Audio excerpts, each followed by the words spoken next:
کا مدعا اس طریقے سے بیان ہو جاتا ہے اور ان کے دل کی بات عوام تک پہنچ جاتی ہے تو اس کو اون کرنے میں، اس کو اپنانے میں کیا حرج ہے؟ اور تاریخ یہ بتاتی ہے، اگر آپ کبھی زحمت فرمائیں اور مسلم لیگ کا ریکارڈ دیکھیں، اب میں اس میں تفصیل میں نہیں جانا چاہتا کیونکہ مجھے پھر افسوس ہے کہ اس پہ پھر ایک طویل بحث شروع ہو جائے گی جبکہ اصل موضوع پیچھے رہ جائے گا۔ اگر اس کے بعد کا آپ ریکارڈ دیکھیں تو مسلم لیگ نے 23 مارچ 1940 کے حوالے سے پاکستان کو اور تصور پاکستان کو نہ ہی صرف یہ کہ اپنایا، حرز جاں بنائے رکھا۔ آپ 1941 کی مسلم لیگ کے جلسے کی رودات پڑھیے۔ 1941 میں جب مسلم لیگ کا جلسہ ہوا تو حضرت قائد اعظم نے جو شیروانی پہنی ہوئی تھی اس کے بٹنوں پر پی لکھا ہوا تھا، اسٹیج پہ پاکستان لکھا ہوا تھا، اسٹیج پہ پاکستان کا چھوٹا سا فلیگ بھی لہرا رہا تھا۔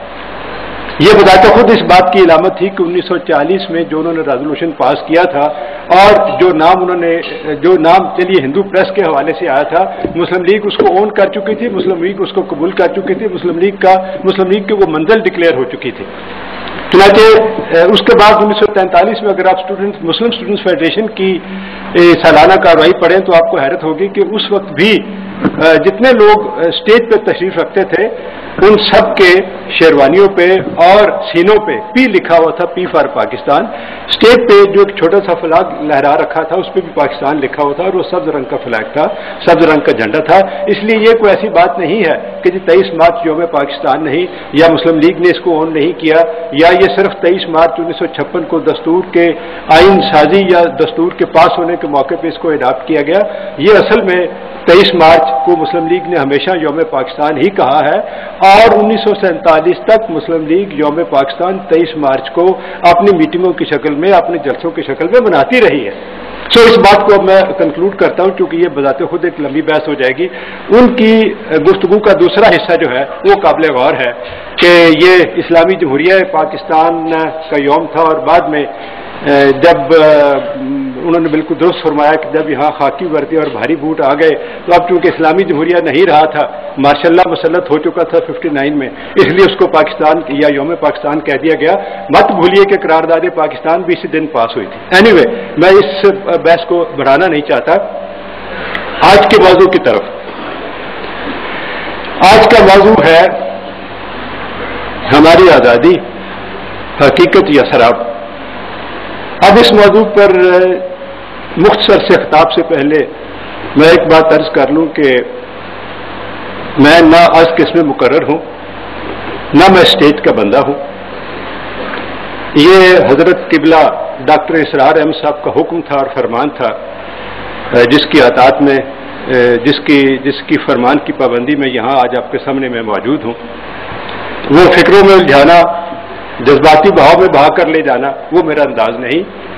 میں آپ سے آج کے اس موضوع پر مختصر ترین الفاظ میں جو گفتگو کروں گا وہ صرف اور صرف وہ بات ہے جس پہ میرا یقین ہے، جس پہ میرا ایمان کی حد تک یقین ہے اور جو میرے دل کی آواز ہے۔ مجھے ذاتی طور پر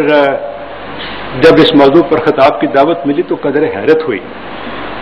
حیرت اس بات پر کہ پاکستان 1947 میں بنا تھا، آج 2006 میں یہ سوال اٹھایا جا رہا ہے کہ ہماری یہ آزادی حقیقت ہے یا سراب۔ میرے ذہن میں بھی اس کے دو ہی پہلو تھے اور اچھا کیا اسٹیٹ سیکرٹری صاحب نے کہ انہوں نے سیٹو اور سینٹو کا نام لے کر اس کی وضاحت کر دی، کیونکہ اگر تو سراب سے مطلب یہ ہے جو بھٹو کی کتاب تھی متھ آف انڈیپینڈنس کہ ہم غریب ملکوں کی آزادی کوئی آزادی نہیں ہوتی اور ہم غریب ملک ڈکٹیشن لیتے ہیں سپر پاور سے اور ہم غریب ملک یا انڈر ڈیولپ کنٹریز تابع ہوتے ہیں ورلڈ فورسز کے، گلوبل فورسز کے، اگر ان کی اس سے یہ مراد ہے تو میں بنیادی طور پر پاکستان کی تاریخ کا طالب علم ہونے کی حیثیت سے اور انٹرنیشنل افیئرز کا چھوٹا سا طالب علم ہونے کی حیثیت سے اس بات پہ یقین رکھتا ہوں کہ اگر آپ کی آزادی سے، اگر آپ کا سراب اور آزادی سے مراد یہ ہے تو یہ کلیہ ملک دنیا بھر کے 99% ملکوں پر اپلیکیبل ہے۔ پھر آپ وہ 99% ملکوں سے پوچھیں کہ آپ آزاد ہیں یا آپ کی آزادی محض سراب ہے۔ یہ سوال صرف پھر پاکستان میں نہیں اٹھنا چاہیے۔ اب یہ مسئلہ جو ہے چونکہ اس کی ایک گلوبل ڈائمینشن ہے، انہوں نے سینٹو اور سیٹوں کی بات کی جس کے ہم رکن 53 54 میں کہیں بنے، 54 میں بنے تھے، اب اس مسئلے کے ایکسپرٹ ہیں ہمارے پاس اکرم ذکی صاحب، جن کی ساری زندگی ڈپلومیٹک لائف میں فارن افیئرز میں گزری، جو سیکرٹری جنرل ریٹائر ہوئے فارن افیئرز کے لیے، اس لیے اس موضوع کو اور اس حصے کو میں ان تک چھوڑتا ہوں۔ لیکن ایک بات چھوٹی سی آپ ذہن میں رکھیں کہ آج کی دنیا ہو یا آج سے 30 سال پہلے کی دنیا یا آج سے 50 برس پہلے کی دنیا، اگر تو آپ کی سراب سے مراد یہ ہے جس کا ابھی اسٹیج سے ہلکا سا جس کی طرف ہلکا سا اشارہ کیا گیا، تو پھر یہ ذہن میں رکھے کہ یہ 99 نہیں تو کم سے کم 90% ملکوں پہ یہ کلیہ اپلیکیبل ہوتا ہے۔ پھر 90% ملک جو ہے دنیا کے وہ کبھی غلام رہے یا نہیں، وہ 50 سال سے آزاد ہے یا وہ 2000 سال سے آزاد ہے، ان سب پہ پھر یہ کلیہ لاگو ہوگا۔ خود برطانیہ پر بھی یہ کلیہ لاگو ہوگا اگر آپ نے یہی کہنا ہے کہ وہ جس طریقے سے ٹونی بلیئر کی برٹش پریس میں تصویریں چھپ رہی ہیں، بش کا کتا بنا کر اس کو پیش کیا جا رہا ہے اور برٹش پریس یہ کہہ رہا ہے کہ یہ آنکھیں بند کر کے بش کی بتائی ہوئی لائن پہ چلتا ہے، تو پھر ان سے بھی پوچھنا پڑے گا کہ یار آپ کی آزادی حقیقت ہے یا سراب۔ اس موضوع کی طرف نہیں آتا، وہ اکرم ذکی صاحب کے لیے چھوڑتا ہوں، یہ ان کا موضوع ہے، ان کا فیلڈ ہے، میں صرف اندرونی حوالے سے بات کروں گا۔ جب میں نے یہ موضوع پڑھا، جو دعوت نامہ مجھے دیا گیا اس میں اس موضوع کا ذکر تھا، تو مجھے ایک چھوٹا سا قصہ یاد آ گیا۔ میرا جی چاہتا ہے کہ سنجیدہ پڑھے لکھے لوگوں کی محفل میں وہ قصہ سناتا چلا جاؤں، وہ واقعہ سناتا چلا جاؤں، اگرچہ جس قسم کی آڈینس، جس قسم کے سامعین میرے سامنے موجود ہیں ماشاءاللہ پڑھے لکھے سنجیدہ، تو ان میں شاید یہ بات تھوڑی سی ہلکی لگے، لیکن اس کو ایک حقیقت سمجھ کر سن لیجیے گا اور قبول کر لیجیے گا۔ یہ 1981 کا واقعہ ہے کہ لاہور کے 3-4 معروف دانشور، میں نام اس لیے نہیں لے رہا کہ آپ سب ان کو جانتے ہیں، ان کے نام خاصے پرامیننٹ ہیں، وہ ہندوستان یاترا پہ گئے، ہندوستان کی سیر کے لیے تشریف لے گئے۔ انہوں نے واپس آ کر مجھے یاد ہے ایک چھوٹی سی نشست کی تھی، مال روڈ پہ ایک ریسٹورانٹ ہوا کرتا تھا 786، اب نہیں رہا، وہ 786 ریسٹورانٹ میں ایک چھوٹی سی نشست، 15-20 دوست صرف اس میں انوائٹڈ تھے۔ اس میں ان سے کہا گیا کہ یار اپنے تاثرات بیان کیجیے، آپ ہندوستان یاترا کے بعد کیا محسوس کرتے ہیں اور آپ نے وہاں کیا دیکھا۔ انہوں نے باقی باتیں جو کی وہ تو آج کل آپ کو ہر کالم نگار کے کالموں میں ملیں گی، لیکن ایک چھوٹا سا واقعہ مجھے یاد رہ گیا، وہ حقیقت یا سراب کے حوالے سے آپ کی خدمت میں پیش کرنا ضروری سمجھتا ہوں۔ وہ اصل میں خشت اول ہے میری باقی گفتگو کا۔ ان دوستوں نے یہ کہا کہ ہم دلی گئے اور رات ایک چھوٹے سے ہوٹل میں قیام کیا، صبح دلی کی سیر کو نکلے، ہوٹل کے سامنے کھڑے تھے تو ہم نے ایک ٹیکسی دن بھر کے لیے ہائر کر لی یا کرائے پہ لے لی۔ اس زمانے میں دلی میں، اس معنی میں چونکہ ابھی سکھوں کے خلاف ایکشن نہیں ہوا تھا،